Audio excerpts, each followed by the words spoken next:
Formação estabelece União Cooperativa Crédito para membro Grupo Sobato e Heraiwa. APB 23 Online News hari ite baron hamutuk entrevista pada kusi Senhor Elizario Ferreira. Hanesen mos presidente Formação Crédito de Timor-Leste.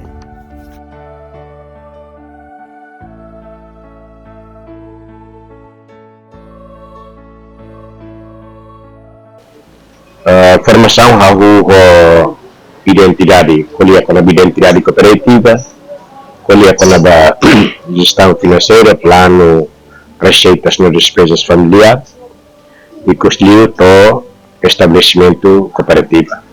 Também hoje estou no processo ida, halau na apresentação com a estatuto, data estatuto para a Bambairua, da janeiro mai membro sira fundador sira beletura muito kato halo hari kooperativa. Mas em princípio hotu concordância na kata kia capital cooperativa niang nebena kia. Em princípio agora de down ia membro do grupo atusnen nebe registrado o participantes muito 50 pessoas de formação né. Alguns formação identidade cooperativa, construção, estatuto, leis, no selo que inclui toda a contabilidade básica da cooperativa. Então, contabilidade básica durante o Lorontolo, nós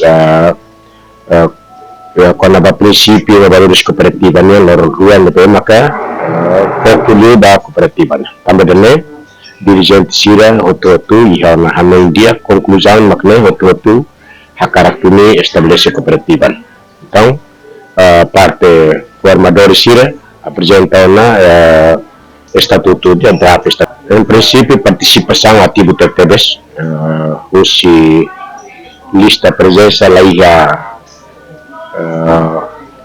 mudança, mantém 50 pessoas, lebih maka durante lorong 5 e formação né, e conclusão maka otu concorda tu hari união e até aprova mos capital inicial ida $150 cada grupo bele raio sang união no união saya nesang mahom ba grupo atusnen inclui cooperativa 5 nebe maka registrado. Então bahwa união nesse saya nesang união das cooperativas lebih maka atau akomoda kooperativa otu ia ekusi karena então serviço união atau saya nessa centro da comunicação, centro da educação, formação informação e centro da promoção mercadoria, inclui centro da